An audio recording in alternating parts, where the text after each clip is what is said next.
ఓటమి భయంతోనే సీనియర్లని మంత్రుల్ని కాదని పక్కకు తప్పిస్తున్నాడు తీవ్రమైనటువంటి వ్యాఖ్యలు చేస్తున్నారు. అలాగే మీ పార్టీకి సంబంధించిన సీనియర్లను పక్కన పెట్టి డబ్బుల కోసం టికెట్లు అమ్ముకుంటారనే విమర్శలు మీరు ఎలా చూస్తారు? కామెర్లోడికి లోకమంతా పచ్చగా కనిపిస్తుందని ఎప్పుడు చంద్రబాబు నాయుడు చేసే ఆ డబ్బులకి సీట్లు అమ్ముకునేది అందరూ చేస్తారని అనుకోవటం ఆయన పిచ్చితనం.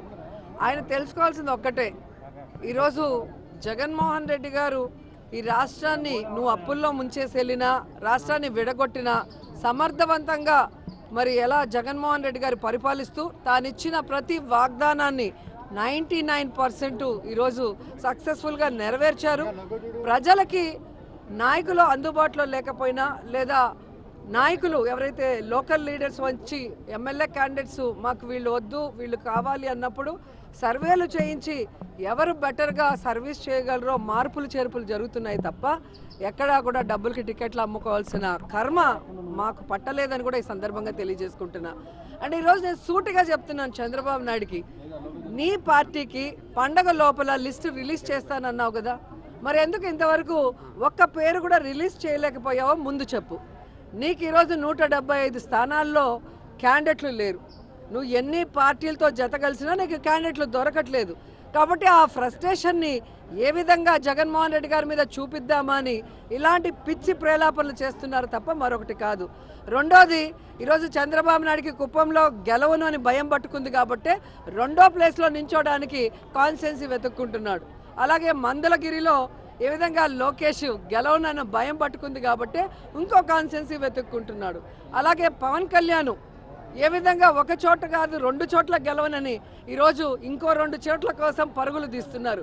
మీరా జగన్మోహన్ రెడ్డి గురించి మాట్లాడేదని కూడా ఈ సందర్భంగా తెలియజేసుకుంటున్నా. ఈరోజు నువ్వు కాంగ్రెస్తో జత కలిసిన, జనసేనతో జత కలిసిన, బీజేపీతో జత కలిసిన లేదా సిపిఎం సిపిఐతో జత కలిసిన మీరు జగన్మోహన్ రెడ్డి గారిని ఏమీ చేయలేరు. ఎందుకంటే మీరంతా నాన్ లోకల్ పొలిటీషియన్స్.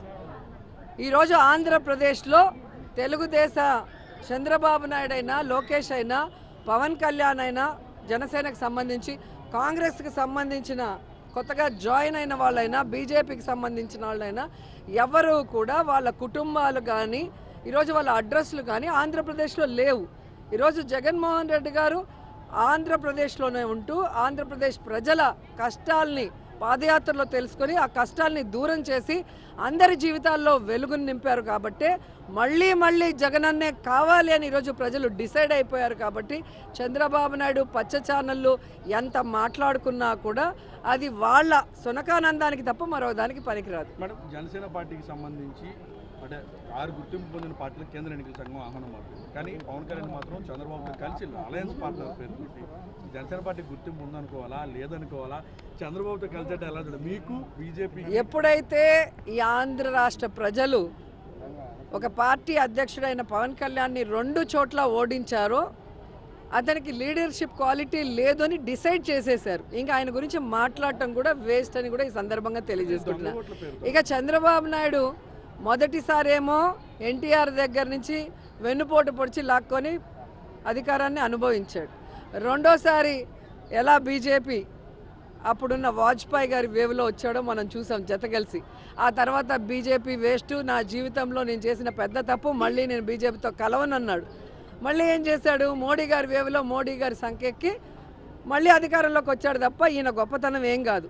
ఈయన ఇండివిజువల్గా నించుంటే ఈయన కెపాసిటీ ఏంటో మనకు అనిపించింది 23 సీట్లతో. కాబట్టి ఈరోజు ఆయన చూస్తే ఎంత దరిద్రమైన పొలిటీషియనో మనకు అర్థమైంది. పొద్దున్నే జనసేనతో ఉంటాడు, మధ్యాహ్నం కాంగ్రెస్తో ఉంటాడు, రాత్రి బీజేపీతో మంతనాలు, ఈ ఇన్ బిట్వీన్ సిపిఐ సిపిఎంతో. ఆయనకంటూ ఒక ఇండివిజువాలిటీ లేదు. ఆయనకంటూ ప్రజలకి మంచి చేయాలన్న ఒక ఎజెండా లేదు. ఈరోజు ఆయనకున్న జెండా ఎవరిది? ఎన్టీఆర్ గారిది, పార్టీ ఎన్టీఆర్ గారిది. అన్నీ వేరే వాళ్ళవి లాక్కొని వెన్నుపోటు రాజకీయాలు చేస్తున్నాడే తప్ప ఏ రోజు కూడా ఆయన స్ట్రైట్ పాలిటిక్స్ చేయలేదు.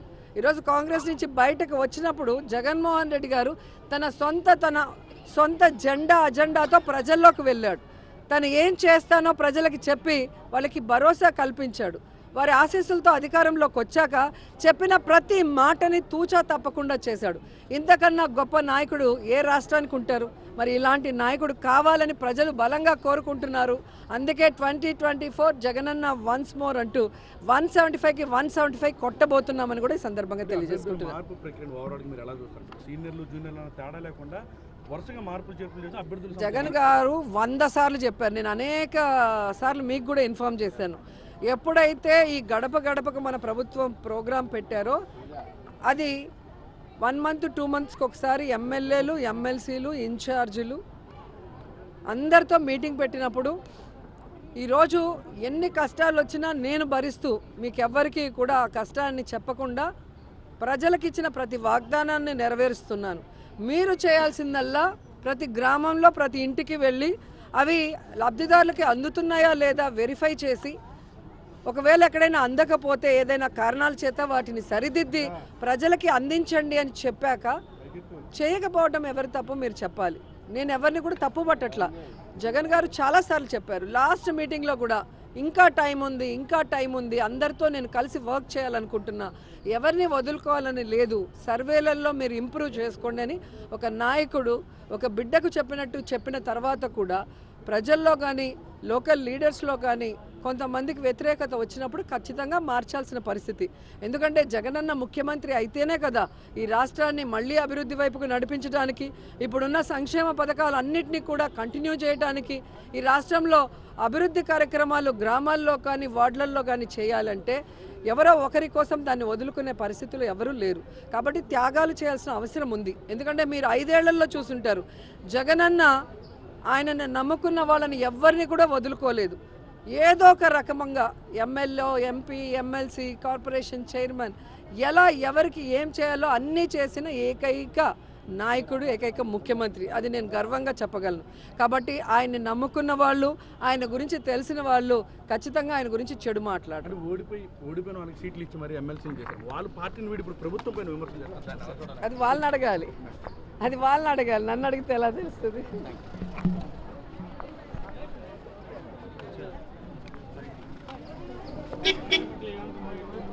ఎందుకు బ్రో?